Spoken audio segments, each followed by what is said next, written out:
구속 갈림길에 섰던 한덕수 전 국무총리 어젯밤 집으로 돌아갔습니다. 구속영장 기각 예상하셨나요? 대원 문건 보는 모습까지 확인됐는데 내란에 고려하신 것 아닙니까? 내란 특검은 아쉬움을 드러냈고 여당에서는 대책 마련이 필요하다는 목소리가 나왔습니다. 일련의 사태를 국민들께서는 매우 분노하면서 내란 특별재판부가 필요한 것이 아닌가. 이런 가운데 내란 우두머리 혐의를 받는 윤석열 전 대통령은 오늘로 6회 연속 내란 재판에 불출석. 김건희 씨는 기소 전 마지막 조사에서도 역시나 진술 거부권을 썼는데요.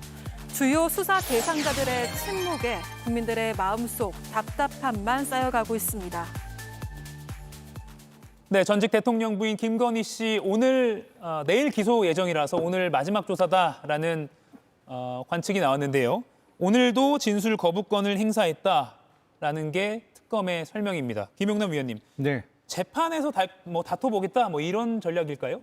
그렇죠. 예. 사실은 이제 출석 거부는 이미 윤석열 전 대통령이 하고 있는 것이고 예. 부부가 모두 출석조차 거부하다 보면 아무래도 국민들께서 보시기에는 더 안 좋은 모습으로 비춰질 가능성이 높기 때문에 한쪽은 출석은 하고 있습니다만 묻는 말에 거의 대답을 안 하는 법률상 보장된 범위 내에서 진술 거부권을 행사하면서 또 그 진술 거부권 행사하면서 그 특검 수사실에 앉아 있으면 예. 조사에 임하면 어떤 이점이 있냐면 질문하는 거를 들으면 특히 법률 전문가인 이패한 변호사들은 특검이 갖고 있는 증거의 정도라든지 수사 진척 상황을 그 짐작으로라도 알 수 있는 그런 이점도 있거든요. 네. 그러니까 여러 가지 전략적인 측면에서 조사 거부, 그러니까 출석 거부는 안 하고 묻는 말에 대답은 안 하는 쪽으로 나가고 있는 것 같습니다. 예. 송영훈 위원님, 재판에는 나오겠죠? 당연히 그렇겠죠. 예. 왜냐하면 공판 절차에조차 정상적으로 임하지 않는다면 피고인이 스스로의 권리를 포기하는 것이기도 하지만은 동시에 의무도 불이행하는 것이 됩니다. 예. 그리고 그것이 궁극적으로는 유죄가 인정되었을 때는 김건희 씨 본인의 양형에 매우 불리하게 작용할 가능성이 높습니다. 그 정도는 변호인들로부터 조언을 받고 있을 것이기 때문에 저는 기소되어서 재판에 넘겨지고 나면은 재판 절차에는 정상적으로 임할 것으로 보입니다. 다만 아직은 기소 전이기 때문에 헌법이 보장한 진술 거부권을 행사하면서 조금 전에 김용남 전 의원님께서도 말씀해 주셨지만은 최대한 질문이 무엇인지 탐색하는 등의 방법으로 방어의 이익을 얻으려고 하는 것 같아요. 다만 본인이 유죄가 인정될 경우에는 사실 이런 수사 단계에서부터 혐의를 인정하고 적극적으로 반성하는 모습을 보여주는 것이 궁극적으로는 본인의 양형에 도움이 될 겁니다. 그런 기회를 어떻게 보면은 스스로 놓치고 있는 것이기 때문에 이것이 궁극적으로 김건희 씨에게 이익이 되리라고 보여지지는 않습니다. 예. 오늘 오후 3시 24분에 특검 조사를 마쳤고요. 방송 직전인 오후 4시 42분에 김건희 특검 사무실에서 서울 남북구치소로 김건희 씨가 돌아갔다라는 속보도 들어와 있습니다. 김유정 의원님, 네. 내일 기소가 되면 전직 대통령 부부가 동시에 재판의 진행 상황 중인 어떻게 보면 부끄러운 역사의 주인공이 됐네요. 네, 헌정사상 처음 있는 일이고 국가적으로도 굉장히 불행한 일이 되겠죠. 예. 그런데 헌정사상 처음 초유의 사건들이 윤석열 정권에서는 워낙 많았기 때문에 그 결과물로서의 부부 동시 구속이라는 것도 크게 놀랄 만한 일도 아닌 것 같습니다. 예. 남편은 헌정유린과 민주주의 파괴 행위로서 지금 구속 상태인 것이고요. 또 부인은 매관매직 포함한 온갖 그 국정농단의 전문가로서의 면모를 유감없이 보여줬잖아요. 그런 상황들을 우려하면서 그렇게 해서는 안 된다라는 정말 많은 국정운영의 방향을 바꿀 수 있는 기회들이 있었음에도 불구하고 결국에는 부부가 마이웨이함으로써 이런 사태를 초래했고요. 결과적으로 자업자득이라고밖에 볼 수 없고 민심에 부응하지 않는 어떤 권력자의 말로가 어떻게 된다는 것을 지금 이 부부가 온몸으로 보여주고 있다고 생각합니다. 예, 사실 내일도 현대사에서의 굉장히 큰 부끄러운 역사의 한 장면인데 이미 국민들이 너무 많은 충격을 받아서 이거는 좀 상대적으로 충격이 적어 보이기까지 하네요. 그렇습니다. 예. 헌정 사상 처음이라는 것이 뭐 여기저기서 쏟아지고 있죠. 오히려 그것이 이른바 뉴 노말이 되는 이거 여기서도 헌정 사상 처음으로 또 여의도 정치권에서 또 처음 보는 장면들이 막 쏟아져 나오고 있습니다. 여야 대표가 언제 어디서 악수할 것인가가 국민들의 관심사가 되니까요.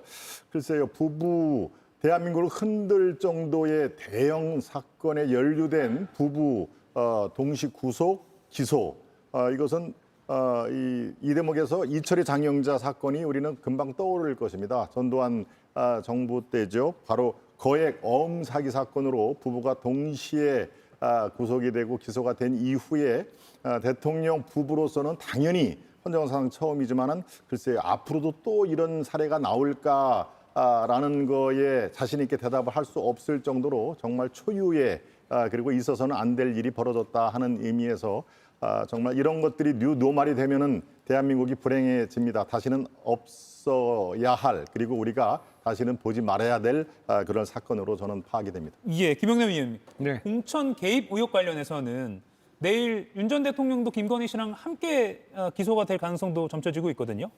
그렇죠. 예. 사실은 이른바 공천 개입 관련해서는 녹취 파일이 여러 개가 이미 나와 있는 상태고 예. 거기서는 김건희 피의자뿐만 아니라 이미 다른 사건으로 기소된 윤석열 이제 이 공천 개입과 관련해서는 피의자 신분이겠죠. 아직까지는. 예. 근데 뭐 이미 세상에 드러난 녹취 파일이 여러 개 있어서 같이 기소는 거의 될 것으로 저는 생각이 되는데 다만 제가 관심 있게 지켜보는 것은 이게 구속영장 범죄 사실에는 정치자금법 위반으로 의율이 됐는데 예. 명태균 씨로부터 뭐 약 2억 7천만 원 상당의 여론조사를 제공받고 그 대가로 이제 공천을 줬다는 부분인데 정치자금법 위반뿐만 아니라 정당 내에서 공정하게 이루어져야 될 공천 심사 업무를 방해했다는 업무 방해죄 부분도 의율될 것이냐. 저는 그게 개인적으로는 관심이 가고 있습니다. 왜냐하면 만약에 업무 방해로 기소가 된다고 하면 공범의 범위가 윤석열, 김건희 두 피고인뿐만 아니라 공천에 관여했던 다른 당시 공천 심사에 관여했던 사람과 최종적인 공천 권한을 갖고 있던 사람들까지 확대될 가능성이 높거든요. 그래서 예. 이걸 특검에서 정치자금법 이외에 어떤 법률로 적용할 것이냐 그걸 좀 지켜봐야 될 것 같습니다. 그러면 업무방해까지 의율이 되면 국민의힘 현직 의원들도 수사 선상에 오르는 거네요? 그렇죠. 예. 당시 공천 심사에 관여했던 여러 사람이 추가 기소될 가능성이 높아 보입니다. 예, 그 부분도 저희가 내일 체크해봐야 될 것 같습니다.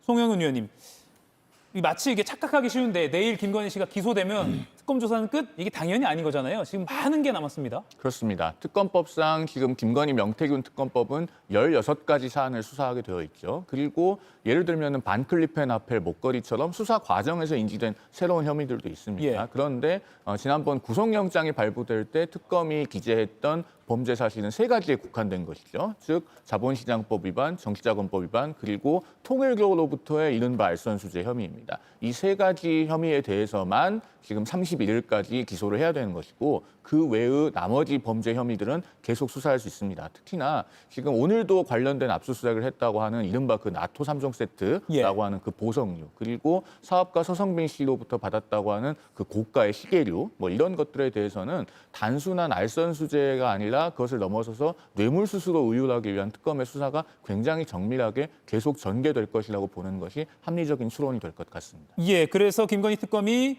이른바 나토 3종 세트 관련해서 서희건설 회장의 사위인 박성근 전 국무총리 비서실장 그리고 바쉐론 시계를 대리 구매해줬던 서성빈 씨를 압수수색했다라는 소식도 들어와 있습니다.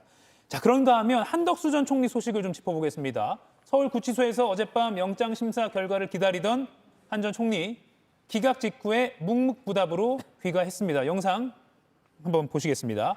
지금 이 장면입니다. 많은 기자들이 질문을 던졌지만 애초에 심사 출석 때도 그렇고요. 어제는 뭐 수고하십니다 정도의 인사말도 없이 그대로 귀가하는 모습입니다. 그리고 내란 특검팀은 법원의 결정은 존중하지만 아쉽다라는 입장을 밝혔고요. 수사에는 하지만 차질이 없을 것이다라고도 말했습니다. 김유정 의원님, 네. 한덕수 전 총리 영장 기각 예상하셨습니까? 전혀 못했습니다. 예. 왜냐하면은 이상민 전 장관의 그 영장 적시된 사유와 비추어 봤을 때 저는 한덕수 전 총리의 어떤 죄질이 훨씬 더 중하다고 생각했거든요. 예.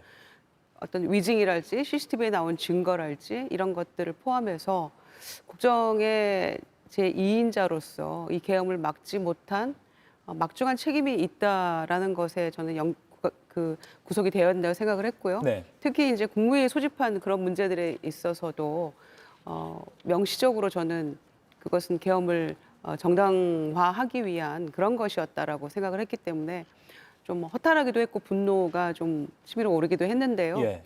이제 조사를 좀 더 해서 보완해서 영장은 재청구할 것 같아요. 특검에서 그렇게 하고 뭐 그렇게 하는 게 마땅하다고 생각하는데 두 가지 측면에서 봐야 될 것 같아요. 보완 조사해야 될 점이.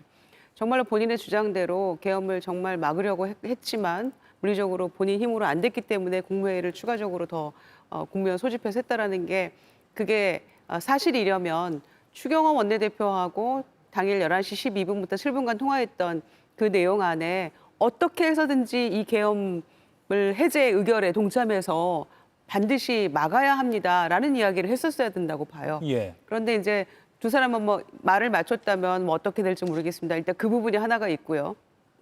그런데 이후 벌어진 정황은 그런 것 같지가 않잖아요. 추경호 원내대표의 행적을 보건데. 예. 그다음에 두 번째는 유인촌 장관하고 3분간 통화를 했는데 실제로 한예종이 그날 학생들을 귀가 조치하고 문을 닫았어요. 다른 국립대는 그렇게 하지 않았거든요. 그런데 그 석관동 캠퍼스가 옛 안기부 건물이잖아요. 예. 듣기에도 무시무시한 거 아닙니까? 사람들 다 잡아가기로 그 계획서에 다 노상원 계획서에 있었는데 잡아다 거기 가두려고 했나? 이런 생각까지 들 정도니까 도대체 무슨 내용으로 통화를 했길래 유인촌 장관은 그런 지시를 했고 결국 그날 문을 닫았나? 이 부분에 대한 것들을 보완 조사를 해서 저는 다시 한번 재청구를 해야 된다고 생각합니다. 예. 누가 듣고 누가 보아도 상식에 어긋나는 일들이 벌어졌는데 어떻게 한덕수 전 총리에게 책임을 묻지 않는 것인지에 대해서 국민들이 정말 답답해하고 계시거든요. 예. 그리고 또 하나 많은 국민들이 의문점을 또는 궁금해하는 것이 어제 오후 1시 30분에 영장실질심사가 시작됐는데 심사는 끝나고 이제 판사가 숙고하는 시간 거쳐서 발표가 나온 게 어젯밤 10시 한 반쯤입니다. 그러니까 보통 오전에 시작하면 좀 빨리 결과가 나오면 자정 전쯤인데 어제 오후에 시작했는데 또 그렇게 늦은 밤은 아닌 시각에 나왔거든요. 김동연 의원님. 예상보다 빨리 나온 건 그만큼 글쎄요.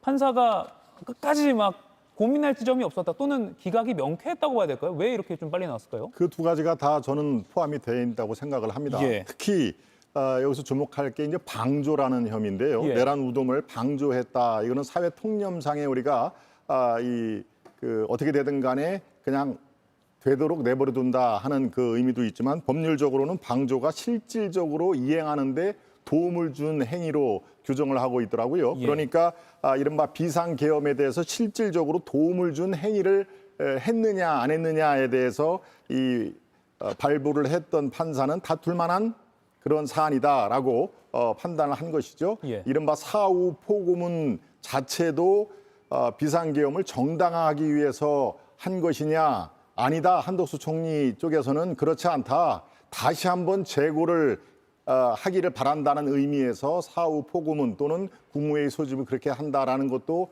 다툴 만한 여지가 충분히 있다라고 해석을 했기 때문에 예. 적극적으로 이 적극적인 방조를 한덕수 전 총리가 했다라고 보지를 않은 것 같습니다. 그러니까 지금 이제 영장을 재청구할 때는 방조가 아니라 다른 죄목으로 바꿔서 한다는 거 아니겠습니까? 그러니까 이게 저는 그렇게 생각을 합니다. 이게 등장인물 거의 모든 사람들이 다 지금 구속영장을 청구를 하고 발부를 했단 말이죠. 그래서 네. 저는 이게 언젠가는 브레이크가 걸릴 것이다 하는 그런 생각을 하고 있는데요. 그게 한덕수 총리 건에 대해서 일단 1차적으로 브레이크가 걸린 셈이 됐습니다만 글쎄요. 앞으로의 여기에 가담을 했던 다른 국무위원들 예. 여기에 뭐 불가피하게 수사의 차질은 가져올 것이다. 저는 그렇게 조심스럽게 예측을 하고 있습니다. 예, 법조인 패널 두 분께도 이 부분을 좀 자세히 여쭤볼게요. 김영남 의원님, 법적 평가와 관련해서 다툴 여지가 있다라고 기각 사유를 밝혔는데 저는 법적 평가라는 표현이 기각서에 들어간 게 저 개인적으로는 생경한데 이게 어떤 부분을 말하는 겁니까? 일단 그 여러 가지 혐의가 있습니다만 법원에서 그 표현을 쓴 건 주로 내란 방조 부분과 관련해서 그런 표현을 썼다고 생각이 됩니다. 예. 그래서 사실은 한덕수 전 총리가 받고 있는 혐의 중에 뭐 헌법재판소에서 위증을 했다든지 아니면 사후적으로 국무회의 의결서를 뭐 만들어낸 것, 그랬다가 또 그거를 없애버린 것, 이거는 혐의 인정에 별다른 어려움은 없어 보여요. 다만 국무총리로서 불법적인 비상계엄을 막아야 되는 자리에 있음에도 불구하고 네. 이거를 적극적으로 막지 않아서 이른바 법률적으로는 해야 될 일을 하지 않는 부작위에 의해서 내란 행위를 도와준 꼴이다라는 내란 방조 혐의와 관련해서 이게 과연 내란 방조죄가 어떤 일을 안 한 거로 인해서, 그러니까 법률적으로는 부작위 범으로 범할 수 있는 죄냐, 예. 이거와 관련해서 영장재판부는 조금 의문을 표시했다고 보입니다. 그래서 만약에 특검에서 다시 구속영장을 재청구한다고 하면 해야 될 일을 안 해서 범죄라는 논리보다는 뭐 적극적으로 어떤 다른 장관들이나 그 다른 정부 부처 공무원들에게 예. 내란 행위를 실행에 옮기도록 했다는 사실을 적극적으로 증명을 해서 오히려 내란의 주요 임무 종사자의 사실을 밝혀서 영장을 재청구하는 게 보다 명쾌하고 옳지 않겠나라는 생각이 듭니다. 예, 좀 보강 수사에서 재청구는 할 거라고 것 보시죠? 같습니다. 예, 네. 송영은 위원님, 증거인멸 우려 없다라는 부분도 좀 국민들이 많이 의문을 제기했어요. 왜냐하면 뭐 위증도 했었고 했기 때문에 이게 곧 증거인멸을 뜻하는 거 아니야라고도 보기도 했거든요. 일단요, 한덕수 전 총리의 혐의는 크게 세 덩어리로 나눠서 봐야 됩니다. 예. 첫 번째가 위증입니다. 그런데 헌법재판소에서의 위증은 이미 공개변론 동영상, 증언 녹취서, 그리고 대통령실 CCTV, 핵심 증거들이 모두 다 확보되어 있어서 더 인멸하고 말 것이 없습니다. 그다음에 사후계엄 선포문을 허위로 작성했다가 폐기한 부분, 즉 허위공문서 작성, 동행사, 그리고 대통령 기록물 관리법 위반, 공용서류 폐기, 이런 부분들은요, 가장 주된 피의자는 윤석열 전 대통령입니다. 이미 재판에 넘겨졌죠. 그리고 한덕수 전 총리가 비난 가능성이 있지만 그 비난 가능성이 법적으로 어느 정도나 중하다고 볼 것인가, 여기에 대해서는 법원에 고민이 있었을 수 있습니다. 그렇기 때문에 구속영장을 발부하려면은 가장 주된 혐의인 내란 우두머리 방조 혐의가 상당한 수준으로 소명된다는 생각이 법원이 들었어야 됩니다. 예. 그런데 앞서도 잠시 언급이 됐습니다마는 특검이 이것을 부작위에 의한 방조로 구성하고 있잖아요. 그런데 확립된 대법원 판례상 어떤 범죄 구성 요건을 판단할 때 적극적이고 능동적인 행위, 그러니까 작위에 의한 범죄 구성 요건에 해당하면은 그걸 먼저 검토하는 게 우선입니다. 그게 안 될 때 검토하는 게 부작위거든요. 그러면은 부작위에 의한 방조로 구성했을 때 법원이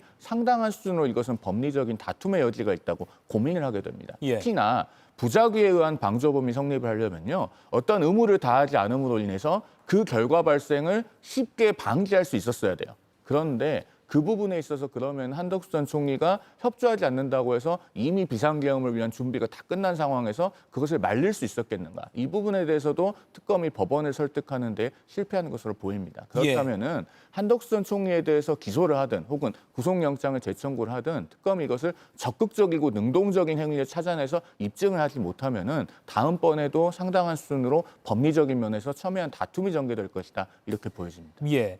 시민사회단체에서는 상식에 반하는 판단이다라는 입장을 여러 단체에서 내기도 했습니다. 정치권에서도 입장이 나왔는데요. 민주당과 국민의힘에서는 정반대 입장이 나왔습니다. 들어보시죠. 이번 법원의 기각 결정을 깊이 우려합니다. 국민 눈높이에서 도저히 납득할 수가 없는 결정입니다. 법원은 이번 기각으로 내란 세력에게 아주 잘못된 신호를 보내주었습니다. 저는 지극히 당연한 결정이고 법원의 결정에 대해서 환영한다는 말씀을 드립니다. 영장이 기각됐다고 하는 것은 특검이 얼마나 무리한 특검이고 정치 특검인지를 스스로 말해주는 것이라고 생각합니다. 김유정 의원님, 그러다 보니까 민주당 중심으로 7글자 내란 특별재판부 다시 수면 위로 떠오르고 있습니다. 이게 이제 가능성은 열려 있다고 생각하고요. 예. 그러니까 특별한 사건에 대해서 특별재판부, 기존의 사법부가 아니라 특별재판부를 만들어서 이제 특별법에 근거해서 국회 통과되면 만들 수 있는 거죠. 1948년 재헌국회 때 반민특위 특별재판부가 한 번 있었던 거를 제외하면은 사실 헌정사에서 그동안 없던 거긴 합니다. 그런데 이 불법 개헌과 내란 사태도 군사독재 이후로는 지금 헌정사상 처음 있는 일이니까 예. 충분히 저는 가능성은 있다고 보여지는데요. 처음 이 얘기가 나왔던 것이 우리가 너무나 황당하고 공포스러웠던 것, 불법 개헌보다 더 충격적이었던 구속 취소됐을 때 아닙니까? 예. 그 직위원 재판부에 대해서 그때 이런 식으로는 안 되겠다. 특별재판부가 언젠가 필요하겠다. 이런 얘기가 나왔던 것인데 어제 한덕수 전 총리에 대한 구속영장이 기각이 되고 보니 여기에 대한 목소리가 조금 더 커지고 있는 것 같고요. 향후에 이제 보강 수사를 통해서 영장이 재청구됐는데도 또 기각이 되는 사태가 온다거나 예. 이후에 그로 인해서 다른 국무위원들에 대한 수사나 또는 영장 청구에도 차질을 빚는다면 그리고 지금 현재 진행 중인 직위원 재판부의 내란 형사 재판 진행 과정도 지금 계속 그 피고인은 걸석 재판 중이잖아요. 예. 그래서 이제 그 재판부가 계속해서 질질 끈다거나 왜 신속하게 지금 빨리 못하는가에 대한 어떤 불만도 상당히 높거든요. 그런 걸 종합적으로 고려해 봤을 때 이것은 지금 이제 사법부 하기에 달려 있다라는 생각이 들고요. 예. 가능성은 저는 뭐 열려 있다고 생각합니다. 열려 있다. 송영은 위원님, 내란 특별재판부 필요성은 공감하십니까? 특별재판부를 설치하자는 발상은 사실은 대단히 위험하죠. 이런 선례가 생기게 되면요. 앞으로 중요한 사건마다 재판부를 정치권이 특별하게 어떤 시스템을 만들어서 고르려고 하는 시도가 일반화될 위험성이 있습니다. 그리고 한덕수 전 총리의 구속영장 기각에 대해서요. 이 의미를 호도해서는 안 되는 것이 구속영장이 기각됐다고 해서 그것이 본안재판에 가서 무죄를 선고받는다라고 하는 보장이 없습니다. 그 부분에 대해서 좀 명확히 할 필요가 있고 제가 앞서도 말씀드렸지만 한덕수 전 총리에 대해서요. 적극적이고 능동적인 행위, 즉 자기를 특검이 입증한다면 신병 처리에 대해서도 결론이 달라질 수 있고 예. 당연히 법원에서도 유죄를 선고받을 가능성이 더 높아질 겁니다. 그 부분이 지금 안 되고 있기 때문에 부작위에 의한 방조로 구성한 것 아니겠습니까? 양형에 있어서 이게 어떤 문제가 생기냐면요. 내란 우두머리 방조로 만약에 기소를 하면 내란 우두머리죄는 법정형이 사형, 무기징역, 무기금고만 있습니다. 방조범은 종범의 예에 따라서 처벌하기 때문에 무기징역을 유기징역으로 감경할 수 있어요. 그런데 그게 형법상 징역 10년에서 50년입니다. 그런데요. 적극적이고 어떤 능동적인 행위를 해서 가령 내란 중요임무 종사를 하면 법정형이 5년 이상의 징역이에요. 그러면은 능동적으로 중요임무 종사를 하는 것보다 가만히 있어서 내란 우두머리 방조가 될 때 법정형이 훨씬 더 높습니다. 예. 이런 부분까지 법원이 고민을 하는 것이거든요. 그러면은 그것을 특검이 수사를 더 정밀하게 잘 하든 혹은 법리 구성을 다시 하든 해서 특검이 해결할 문제이지 정치권이 이걸 가지고 흥분해서 특별재판부를 설치하겠다. 그런 예외가 하나씩 만들어지면은 법치주의가 구멍이 뚫리고 무너지기 시작하는 겁니다. 예, 김영남 의원님. 다만 내란 사건이기 때문에 다른 것도 아니에요. 그래서 특별재판부 도입 필요성도 일각에선 제기되잖아요. 그런데 이제 우리 헌법에 보면 예. 누구나 헌법과 법률에 의한 법관에 의해서 재판을 받을 권리가 보장되어 있거든요. 예.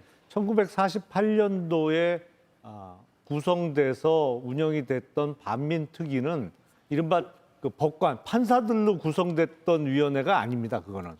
그러니까 지역별로 그냥 뽑아서 이렇게 구성했던 것이거든요. 그래서 예. 반민특위 형태의 특별재판부는 지금 우리 헌법상 허용된다고 보기가 어렵고 다만 법관 중에 특별히 이렇게 뽑아서 특별재판부를 구성한다. 예. 그거는 검토해 볼 수 있는 방안이라고 생각이 드는데 우리가 김대중 정부 시절부터 특별검사가 처음 도입돼서 여러 차례 특검은 지켜봐 왔습니다만 사실은 특별재판부는 한 번도 경험한 적이 없어요. 그래서 이거는 만약에 추진이 된다고 하면 헌법상 그 논쟁이 심하게 붙을 것 같습니다. 예, 알겠습니다. 두 법조인 두 명의 그 시각은 좀 비슷한 것 같아요. 왜냐하면 또 국민 여론과 또 법적으로 아주 자세히 따졌을 때는 또 짚어볼 부분이 있을 테니까요. 조금 다른 이슈로 넘어가 보겠습니다. 국민의힘과 통일교의 유착 의혹도 계속해서 새로운 정황들이 드러나면서 뭉게뭉게 커지고 있는데요. 먼저 이 부분이 좀 궁금합니다. 장동혁 신임 국민의힘 대표 체제에서 특검은 다시 한번 압수수색을 할 것으로 거의 확실시 되고 있고요. 네. 이런 상황에서 장 대표 체제는 좀 버티려고 하는 모양새고요. 계속 버틸 수 있을까요? 예, 그것도 두 가지로 분리를 해서 생각을 해볼 수가 있습니다. 예. 하나는 전체 당원 명부를 우리가 가지고 가겠다라는 것은 당연히 수용할 수가 없는 것이죠. 이것은 이미 탈당한 분들 포함해서 500만 명 정도로 지금 돼 있고요. 작년 말 기준으로 78만 명 정도가 현재 이 국민의힘의 당원으로 돼 있는데 이것을 다 우리가 갖고 가서 이른바 압수수색 포함을 해서 가지고 가서 분석을 하겠다. 이거는 이 장 대표도 경선 과정에서부터 이거는 말이 안 된다. 그리고 정당 민주주의에 정면으로 배치된다 하는 얘기를 수도 없이 얘기를 한 건데요. 다만 의심하는 명단을 먼저 이 수사관들이 추려서 가지고 오면은 그 입회하에 이 사람이 현재 언제 이 입당을 했는지 정말로 이 일각에서 주장하는 통일교가 특정 후보를 당선시키기 위해서 집단적으로 가입을 한 건지 그것은 파악을 할 수가 있다라고 하는 것은요. 그것은 협의의 대상으로 충분히 가능하다. 예. 그런데 지금 특검 쪽에서도 그렇고 아직 명확한 그런 것을 밝힌 적은 없습니다. 우리가 이렇게 무리한 요구를 하는 건 아니다. 명단을 우리가 확인만 하면 된다라는 그런 그 얘기를 한 거기 때문에요. 지금 상황에서 협의를 해서 그중에서 이 1,000명이면 1,000명 이것을 한번 확인해 달라. 지금 현재 입당을 했는지 실제로 이 사람들이 특정 후보 당대표 선거에 개입을 했는지 이거에 대해서는 협의를 할 가능성이 남아 있습니다만은 전체적으로 당원 명부를 조사한다는 것은 예. 민주당도 마찬가지 아닙니까? 이 특검할 때 조사할 때 당원 명부를 보자 하면은 아마 지금 국민의힘에서 이게 저항하고 반대 농성을 펼친 것보다 훨씬 아마 고강도의 그런 그 반대 움직임을 당연히 하지 않겠습니까? 그러니까 이것은 두 가지로 나눠서 생각을 할 때 특검의 이 스탠스가 조금 더 합리적으로 할 필요가 있다. 똑같이 1차 이 조사할 때 자 일단 내놓으쇼. 라고 얘기를 하면은 이것은 애초부터 이 대화 타협 그리고 진도가 나가지는 않는다 이렇게 말씀을 드립니다. 김희중 의원님 좀 화면에 잡혔기 때문에 네. 이게 다 보겠다는 건 아니잖아요, 특검이. 그렇습니다. 예. 그러니까 특정 기간에 한해서 그러니까 타겟은 2023년 3월 8일 전당대회에 맞춰서 많은 그 당원들을 이제 조직적으로 가입을 시키고 뭔가 전당대회에 영향을 미치려 한 그런 흔적을 찾기 위한 거 아닙니까? 그런데 이제 권성동 의원이 중간에 출마를 포기했고 나중에 이제 김기현 대표 체제가 탄생을 하게 됐는데 네. 그 과정에서도 가입했던 사람들이 뭔가 영향력을 미치고 했던 문자 이런 것들을 저희가 다 보지 않았습니까? 그런 측면에서 그 기간 동안 한정해서 뭔가 좀 비교를 해보겠다는 건데 그조차도 뭐 전체 명부를 다 달라고 한 것처럼 혹은 그게 마치 야당 탄압인 것처럼 이런 식으로 과포장해서는 안 된다고 생각하고요. 예. 마냥 이거를 미룰 수는 없다고 생각합니다. 이 부분이 권성동 의원의 어떤 지금 통일교와의 유착관계, 불법 정치자금 이 혐의와도 연관되어 있는 것이기 때문에 마냥 미룰 수는 없는 것인데 저렇게 막무가내로 반대만 해서는 안 된다고 생각해요. 예. 어제 13시간가량 조사를 받고 귀가한 권성동 국민의힘 의원 목소리도 잠깐 들어보고 짧게 이야기 더 나눠보겠습니다. 조사 잘 받고 왔습니다. 통일교의 전당대회 도와달라고 하셨습니다. 그런 사실 없습니다. 윤영호 본부장이랑 대통령 만남 주선하셨을까요? 특검 수사 시작되고 윤영호 본부장과 연락하셨습니까? 말 맞추기 시도하셨나요? 그런 적 없습니다. 네, 뒷짐을 카메라 앞에서 진 모습이 글쎄요 그렇게 긍정적으로 시청자들께 보일 것 같지는 않은데 아무튼 그렇습니다. 김영남 위원님, 네. 영장 청구 임박 이런 언론 보도가 나오고 있어요. 추측성 보도긴 한데 네. 어떻게 보십니까?